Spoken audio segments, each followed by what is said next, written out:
right. Oh, great.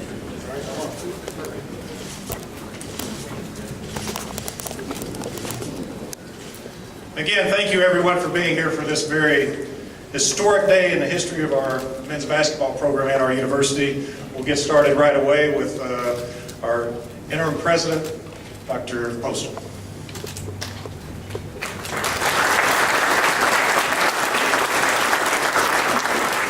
Thank you very much, Kenny. Good afternoon. Wow, what a crowd. Thank you so much for joining us here this afternoon. We can't tell you how thrilled we are to have such an amazing crowd for us to tell a truly wonderful story for the next chapter of the University of Louisville. What an outstanding 2-week period this has been for U of L and for Cardinal Athletics. Let's think back over just a few successes from the past 2 weeks. Our men's swimming and diving team finished 9th in the NCAA championship, which is their best finish of all time.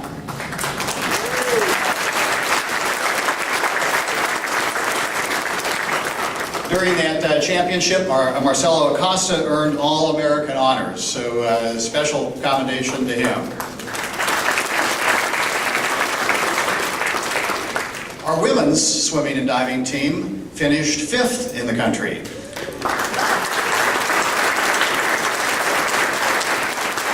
And I would note that Mallory Comerfeld swam the second fastest 200 freestyle in history as she won her second NCAA championship. So truly an amazing achievement for her.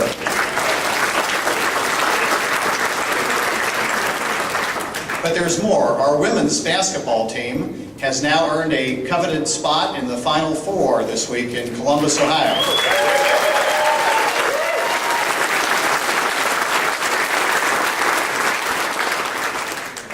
And just 2 days ago, with many of you present, I had the distinct honor to introduce our new athletics director, Vincent Tyree, who will lead our program into the future.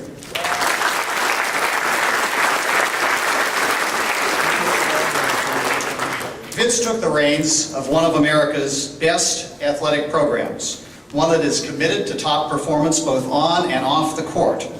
Through his work as an interim athletic director, he has shown that he will continue to push for that level of excellence. Today's announcement only confirms this commitment we as Cardinals have, as we welcome individuals the caliber of Vince Tyree and Chris Mack to our program. We are sending a clear message to our fans in Louisville and across the country that we are determined to maintain and enhance our stature among the nation's elite programs.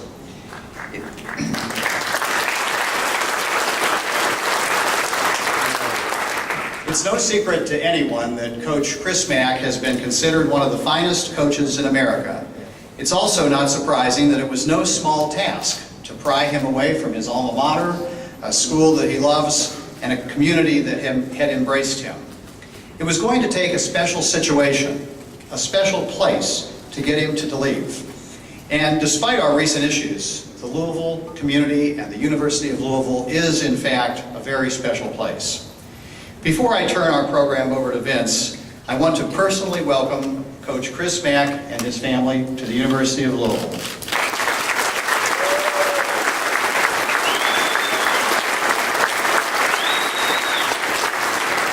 And to Christy Mack, a graduate of Holy Cross High School, I want to add, welcome home.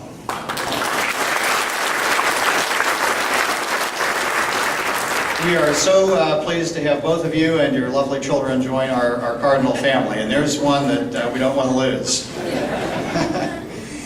As I said, getting Coach Mack to leave his previous position was no small task. It took a great effort, a little luck, and the right person to make this happen. Vince Tyree is the right person. Vince promised that he was going to find an elite coach to lead the Cardinals into the future, and I think today we can all agree that he fulfilled that promise. With that, our athletic director, Vince Tyree.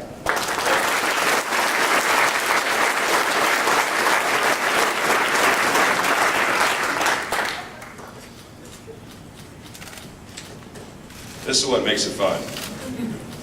You know, Chris brings his family here today, and it does make him enjoyable. Obviously, I've got a chance to meet the family and the kids, but making them a part of this today is pretty special for him. And certainly pretty special for him, for us as we get to know him. But welcome to the future of Louisville Cardinal basketball, right here. This is our family.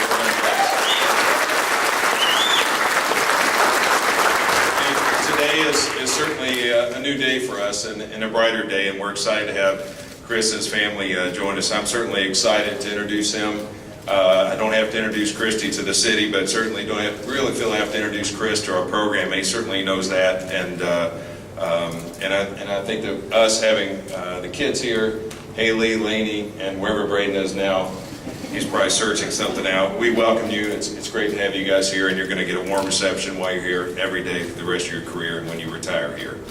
I'm also equally excited about all that they bring, and their family brings to our basketball program, the athletic department, and our community. I mean, I think about this, the university and community, this is what we want. I explained to our EULA board and our board of trustees that this is a family that fits. Chris is a coach that fits what we want, and there's a number of reasons why, and I'll get to those, but we're terribly excited to have him here. Chris knows basketball and has excelled in his career both as a player and as a coach. He's worked his way through this, from coaching high school women's basketball or girls basketball to where he is today and being introduced as the head coach of an elite basketball program here at the University of Louisville. His 9 years as head coach at Xavier produced terrific success. His 215 wins are the 11th most in the NCAA of any coach in their first 9 seasons of coaching. He joins the ranks in the likes of Roy Williams, Jamie Dixon, Mark Few, Thad Mata, Sean Miller, and one of our own, Denny Crum.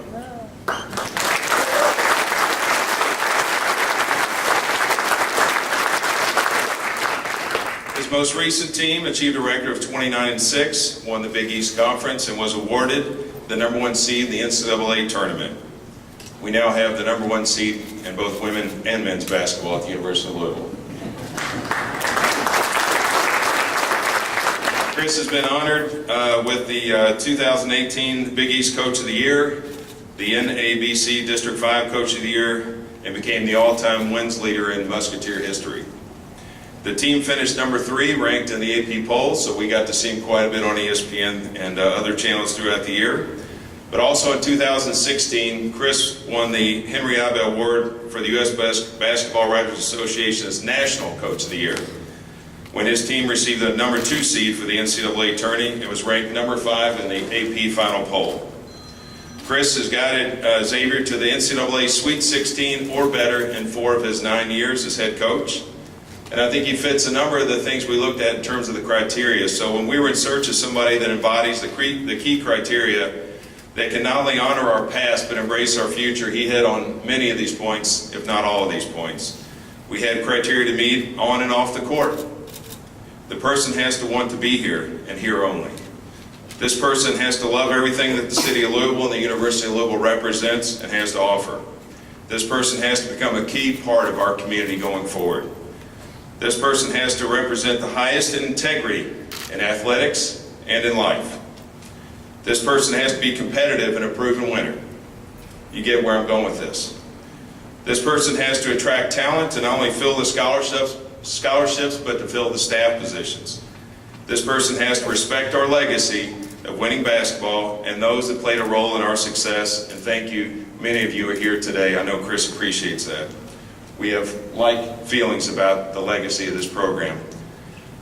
This person has to be comfortable with high expectations, to include replacing 2 lost banners with new ones. We're in agreement with that.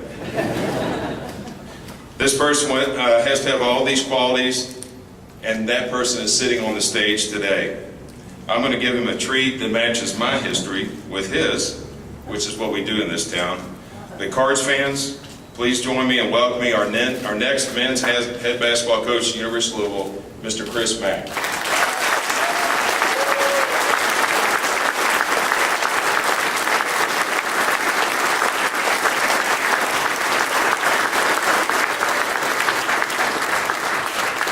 If anybody needs this for Braden, just let me know. I want to thank Dr. Postal, Vince, for allowing me to be your head coach. This is an awesome and exciting day for me and my family, and It's an opportunity of a lifetime. I'm not going to make a lot of promises today. And one thing I'll promise is you're going to get my best, my very best. Standing here before you, representing a school that's had 2 permanent head basketball coaches since 1971. I don't take that lightly. You have 2 Hall of Fame coaches, multiple Final Fours, multiple national championships, multiple All-Americans. Some are here today, and I appreciate that. For Coach Crum to be here, I got to share a funny story with Coach Crum, about Coach Crum. I don't know how funny you'll think this is after I tell the story. My first year in college basketball as a director of basketball operations was at Xavier, and my very first road trip was the Great Alaskan Shootout in 1999. And we played Louisville in the first round of the Great Alaskan Shootout. And during that time, and they still do it today, you guys did it, the experimental rules. So I'm the director of basketball operations, and one of the experimental rules they wanted to see if it worked or not was when you reached the 7th foul and your team was the one that got fouled, you could elect to take the basketball out on the side versus having to shoot the free throws.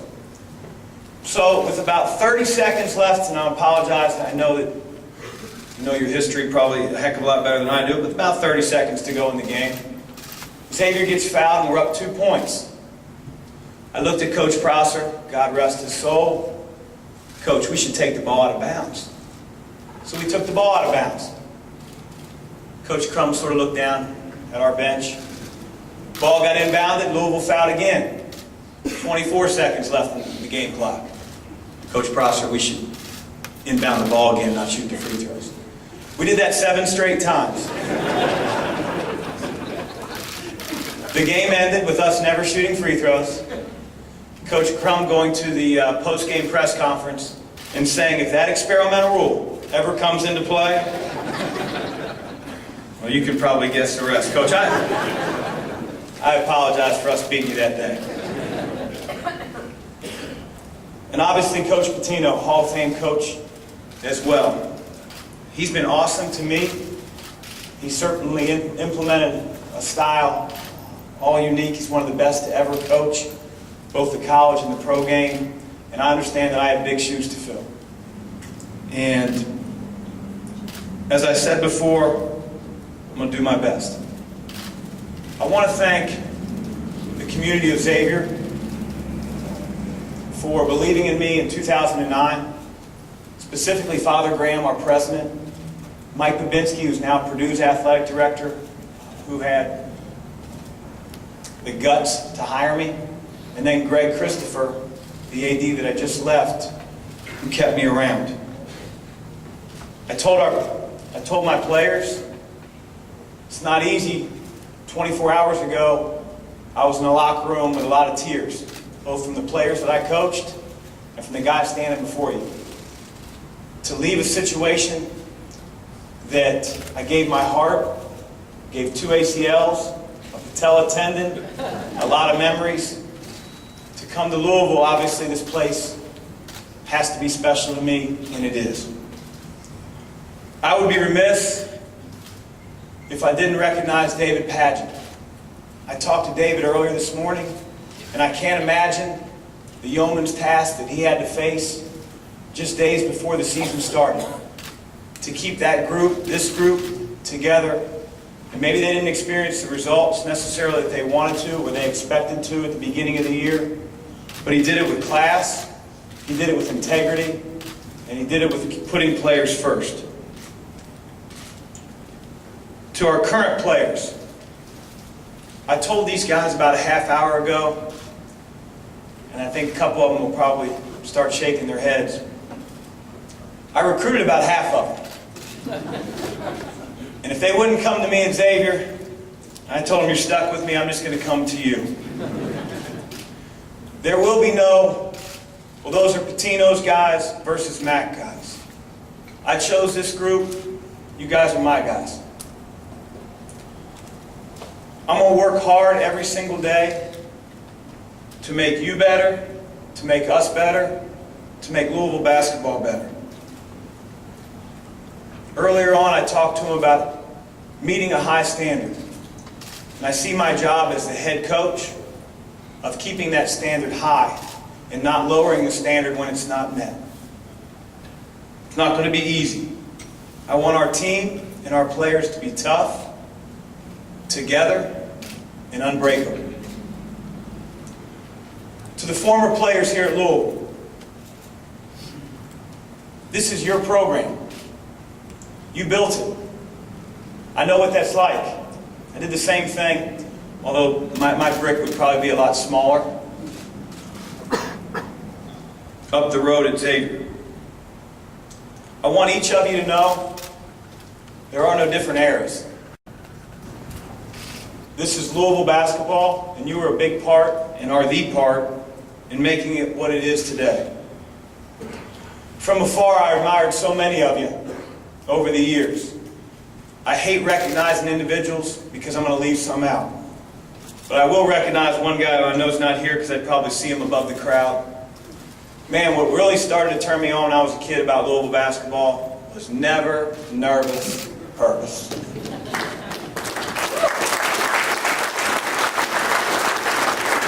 Dr. Duncan, I better stop because there's a lot of guys in this room. I want you guys all to know that you're always welcome. You don't need an invitation because that's what this is. To stop in at practice, to come to a game. At some point, when my wife picks out our house, you'll all be welcome over there as well. To the Louisville fans, Card Nation, and all the people in this community that have supported this program for so many years, I know these past few months have been unbelievably difficult. They say the darkest clouds elicit the brightest lightning bolts. That lightning bolt is coming. It's not me, it's those guys. It's time to turn the page and start building something special once again. I urge you, fill the young. Give these guys a chance. Let's get this place rocking. I want you to take pride in your city and your team. And again, my promise won't come in wins, and it won't come in banners.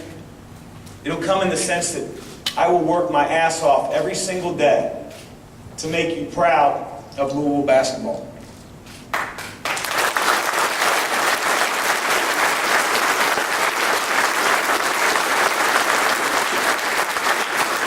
want to thank a few people that I brought with me. You know, coaching at times can make you an absentee husband and a absentee dad at times. You'll see me, I try to blend. I don't try to balance. I try to blend my family life with my professional life. First to Christy. Did you guys know she's from Louisville? My rock, my best friend.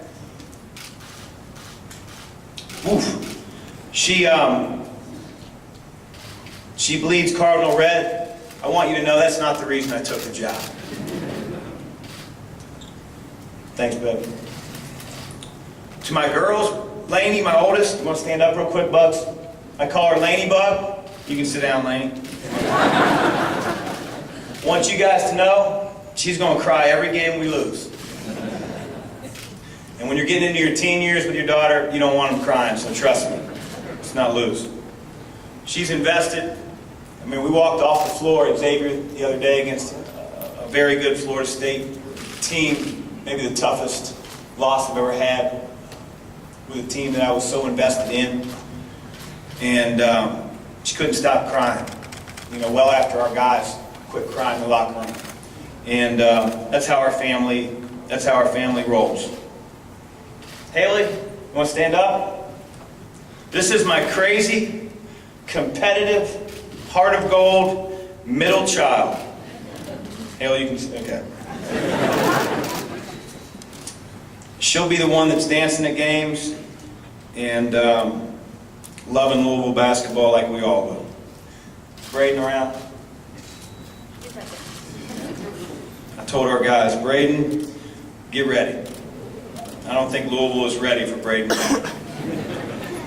If the band director is here, Braden will be super excited because every game I watch on my computer when I'm watching film at night, he comes over, he starts staring at my computer screen, he said, "Daddy, where are the instruments?" So, Braden, I think they have a band here at Louisville. My mom and dad, who are here as well, Tom and Bonnie, forever grateful for their love and support. Just like a lot of you that played youth sports, my dad was my coach, gave me a lot of life lessons that had nothing to do with X's and O's. One of the lessons I'll never forget, and so I was a soccer player. It wasn't a very good one, but I was a soccer player. And we had played a particular team and tied. The other team was terrible. I apologize. Grossbeck, they were terrible. We tied the game, and as the final seconds are being counted down in my head, because you had the guys on the side, well, 2 minutes, 1 minute.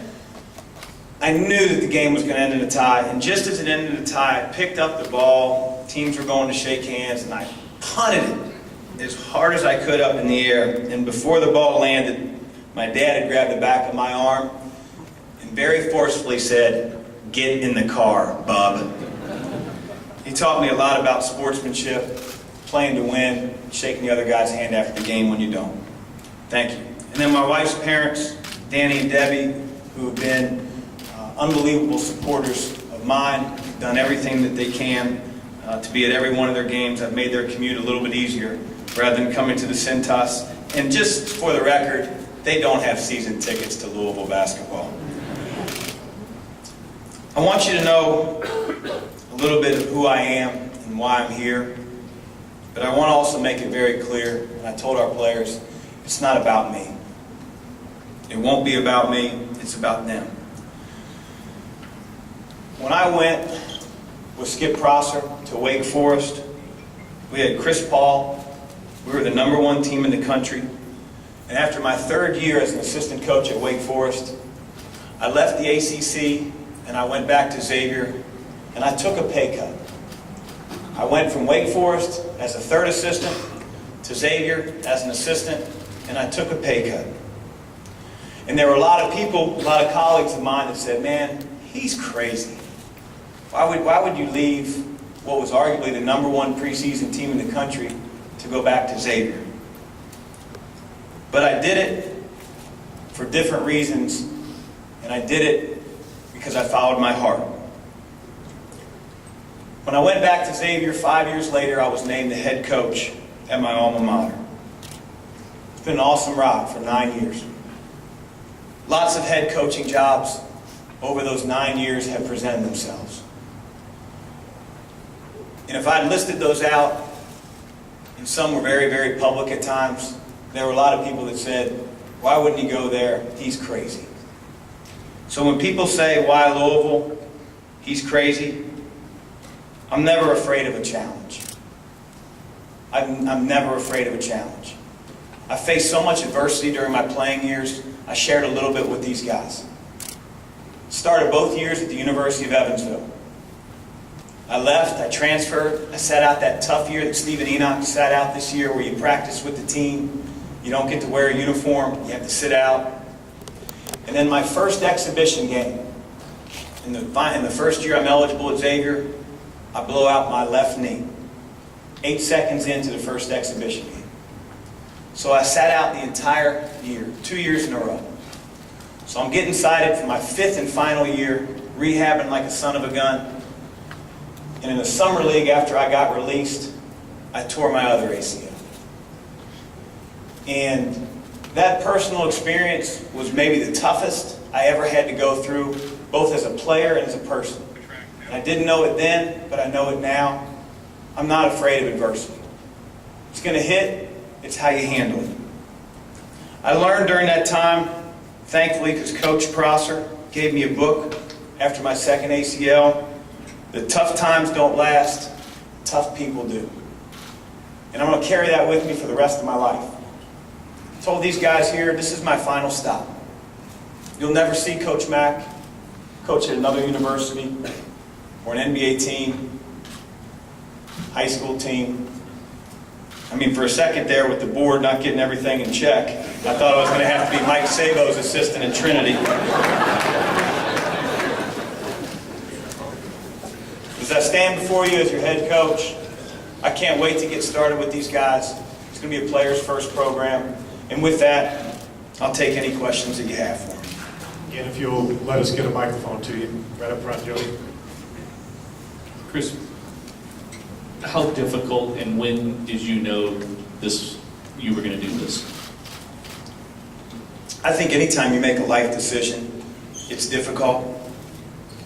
I will tell you that my decision making is always comes from my heart. And everybody makes decisions in life, be it small ones or big ones, in different ways. And what works for different people doesn't always work for others. If I went out and shopped for a car, I'm going to one lot. I'm looking at the car, that's what I'm getting, and I don't care what the salesman has to say. I just know. It's not worth my time to go to another lot, compare prices. And so with this, it was a very, very tough decision. But inside, I knew it was the right decision. And I made it.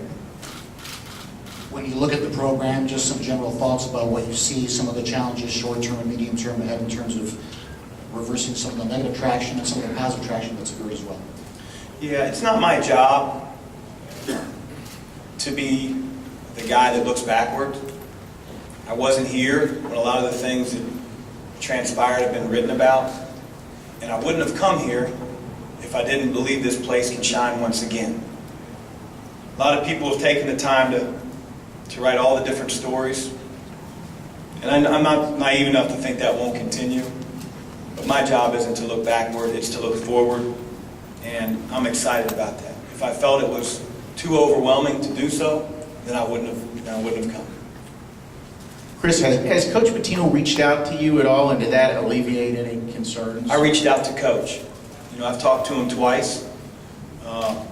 He's been awesome. He had nothing but great things to say about the city of Louisville, Louisville basketball, the players that he recruited here, and his support of me. Tell me about this building. You've been in here before, maybe not for a game, but can you tell us about that experience? You can probably tell me a lot more about the building. I was here for the Eric Church concert. Pretty good time. And I'll tell a story here. So my brother-in-law, Danny, I'm always getting him tickets to Xavier games. And every time he'd come to Xavier games, he's in the front row. He's like 3 or 4, places away. Sometimes we have a suite. Whatever Danny needs, he gets. So he hits me and says he wants to return the favor. He said, I'm buying you some Eric Church tickets. I was like, that would be awesome. I got here and we were in section 497. I couldn't tell if it was country music or rap music. But this building is special. The team in it is more special. My hope is that next December, next November, this place is rocking. What can the Cardinal fans expect to see from a Chris Mack coach team? Well, I think if you ask people around the country that follow college basketball, I would like to think they think teams are tough, both physically and mentally.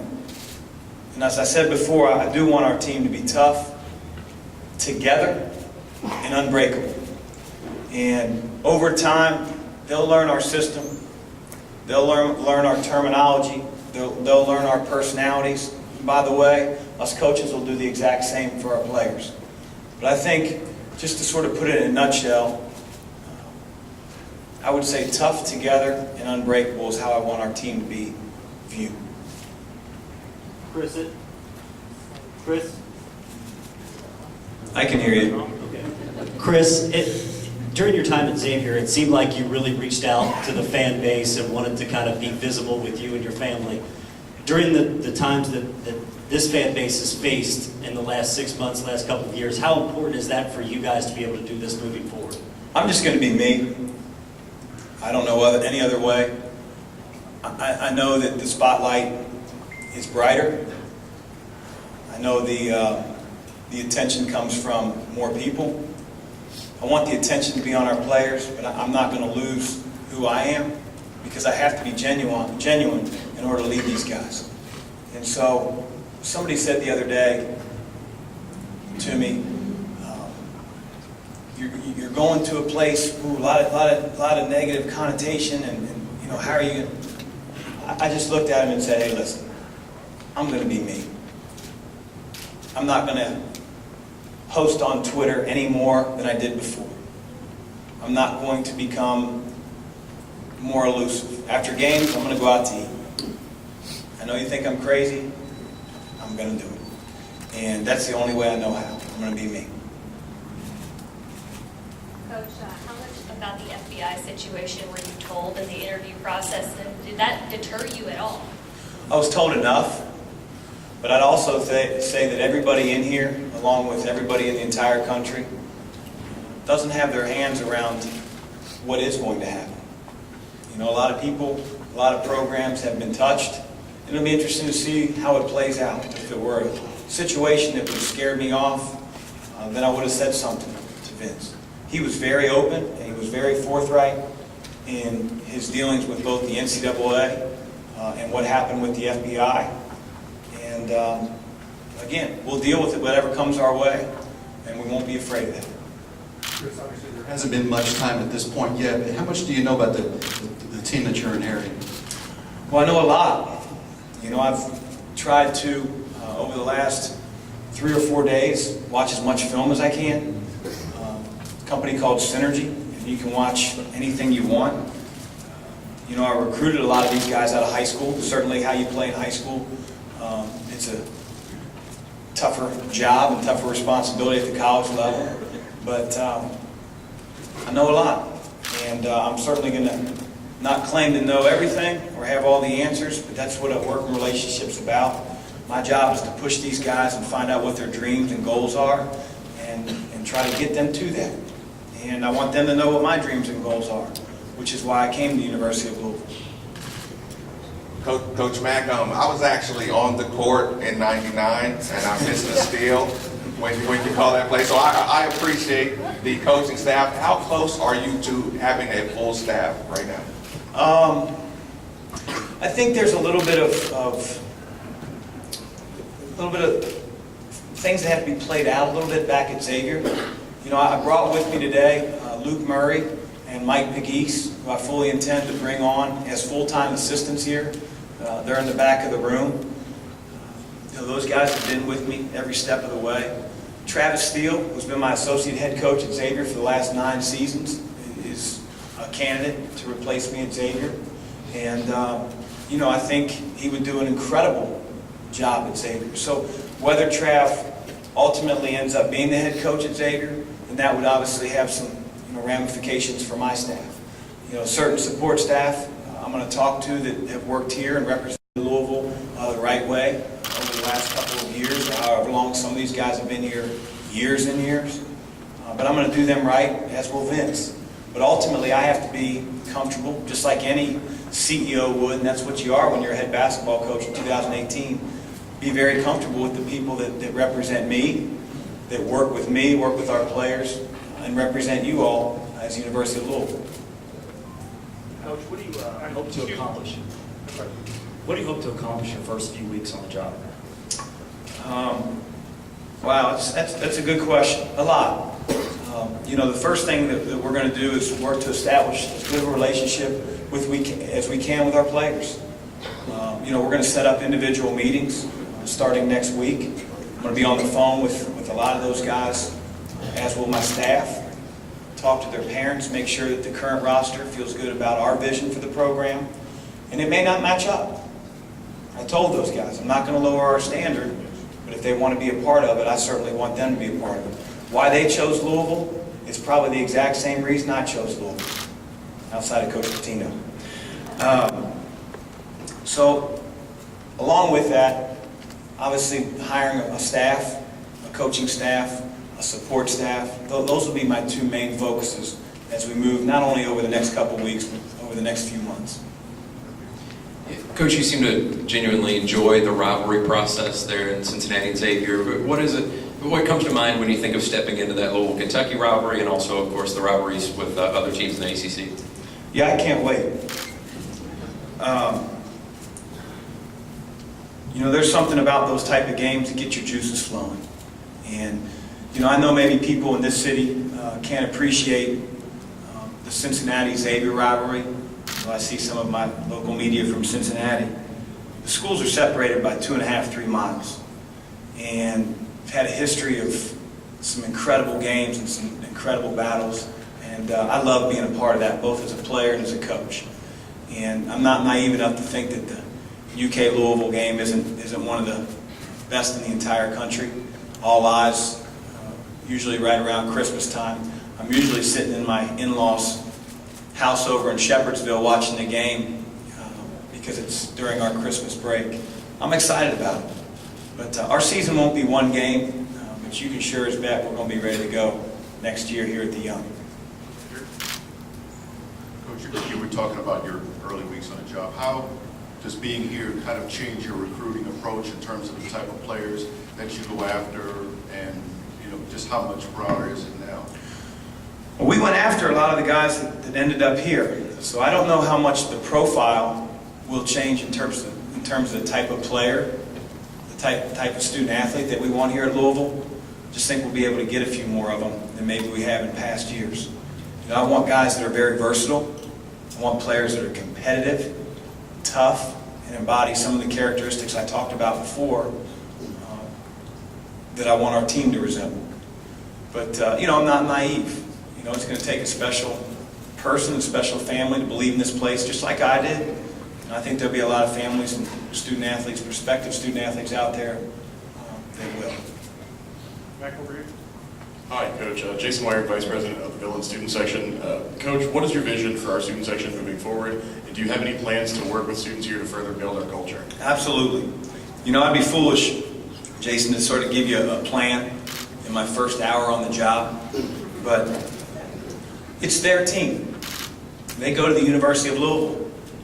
They're going to remember those 4 years, for some of them 5, for a few of them 6. They're going to remember their time, coming over to the Yum, rooting for their Cardinals. And so I want it to be memorable. I want them to, make that 10-minute journey. I want them to pack the Yum. I want them to feel a special sense of pride about their university. And that's what we're going to work every single day to do. And whether I have to storm dorms or incite pep rallies, I'm not scared to do that type of stuff. How long have you thought about being the Louisville basketball coach? And then in the past week, when did it kind of click for you to take this job? When I was asked. I've always had a fondness for Louisville basketball. I don't think that's a secret. But at the same time, my heart's been at Xavier ever since I was a player. And so I wasn't auditioning or reaching out for other jobs. I never would do that. But when the opportunity came, it was one I felt like I couldn't pass up. Yeah. Chris, in years past, have you ever been contacted about this job before? And then my second question is, where did that fondness for this program come from? Well, no, because the job wasn't open. I didn't, I think Coach Crum retired, right around the beginning of 2000s and wasn't even coaching then. So, I said it. I'm watching those teams. I had the opportunity as a senior in college to lose a heartbreaker at Freedom Hall. Should have got you then too, Coach. We had Brian Grant and Aaron Williams, and the support, the arena, which obviously is a different arena now. The names of the past, whether it's Milt Wagner, DeJuan Wheat, I can go on and on. Clifford Rozier. It's one of the best. Charlie Tyrett. It's black and white TV at that time, man. I've always had a fondness for Louisville basketball. I appreciate good basketball. It's not that I don't have a fondness for other programs. And then obviously when Christy and I got married and our wedding was here and our reception was over in New Albany, I got to know the place even more. And so I've always felt really comfortable. And when I was asked to be the head coach at Louisville, it was an opportunity I couldn't turn down. Chris, you have recruited the state of Kentucky, specifically this area, fairly well at Xavier. Talk about trying not to let kids get out of the state and how you will approach that. And then the second question, have you and the girls worked on any new rap moves? Easy, Jody. 502 crew. We always want to start, within our own city. We always want to be able to, recruit high school players in the area that bleed Cardinal red. From that point on, we try to recruit in our breadbasket, which is a 5-hour drive. The NCAA rules the way they are. When a high school prospect is a freshman or sophomore, you can't pay for his flight. The ability to get to California and see a kid and come back is there are a lot of schools between California and here. So we want to be as good as we can in our breadbasket, establish relationships early with the student athlete and their folks and their support people, get them to a game at the young, and then as time goes on, be able to reel them in and make them a part of this thing. But we're always going to start with our home base first. The city of Louisville, you obviously have Indianapolis, Cincinnati, some major cities within an hour and a half, and then we'll just keep branching out. I recognize Louisville has an awesome national brand. And maybe it needs to be polished right about now, and we're not afraid to do that. But we're going to hit some areas that we've hit when I was the head coach at Xavier with my staff who has their footprint in certain areas that they grew up in. You made reference to dark clouds over here, hovering over this program, but the same could probably be said of the sport itself, college basketball. What kind of reforms do you want to see come out of Condoleezza Rice's commission, and what level of corruption do you see in the sport? Yeah, it's that's a question I can answer for a long, long time. I don't know, Tim, if I'm smart enough to articulate all the things that, and also have the ability to follow through with the things that maybe need to be changed. I talked to my parents weeks ago about how Europe does it.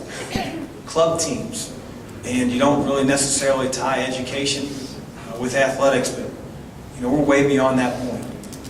And so I don't have a great answer for you. I do think there has to be some type of representation for athletes earlier on, because sometimes as players get to our level, they've been dealing with agents and talking to agents since they were 12 and 13 years old. And I don't pretend to have all the answers, but I think that would be a start. Coach, how vital was it for you to have a full-time AD, whether it be Vince or somebody else, now it's Vince, a full-time AD, not an interim athletic director? How big of a deal was that for you? It's huge. Nobody wants to go to a place that's on, a shaky foundation. And, spending the time that I did with Vince on Saturday, which by the way was a long time, he said 3 or 4 hours, and that turned into 8 or 9. Yeah, it was worth it. You promised that I'd make Haley's volleyball match, so I got to the last one. I just, I don't know, I feel like this place is special, and you need that stability, and I have it with Vince, and he's awfully smart. He hasn't necessarily worked in athletics, but also I think smart people understand maybe where they have to grow as well, and our vision was the same. He bleeds Cardinal red, I know that. He has a love for this place, the community, and the university, and that's what you want. You want synergy with the guy that you're going to be going to battle with every single day, and I have that with Vince. Chris, correct me if I'm wrong, you played for Jim Cruz, Pete Gillen, you coached with Skip Prosser, Sean Miller. Who's the guy, if you're making a decision, who's the guy you think, like, what would he do here? All of them? I mean, I think you're the experiences of everybody that you played for, that you coached with, And I think, a lot of times head coaches, they tend to talk to other head coaches around the country. Hey, what would you do in this situation? What would you do in this situation? I like to lean on my staff. Because nobody understands truly the dynamic of the team that you're dealing with more than the assistant coaches and the staff that you have in place than them. I could ask them, I could ask a fellow head coach, hey, what would be best for Jordan Noir? How does he know? He's never coached him. He's never, he doesn't know what his deficiencies are, what his strengths are, what his personality are. So I want to make sure that the people that I lean on every single day are the people that I coach with. That doesn't mean I don't have influences, but when it comes to advice and talking things over, I try to lean on my own people. One more, anyone? Okay, that'll wrap it up.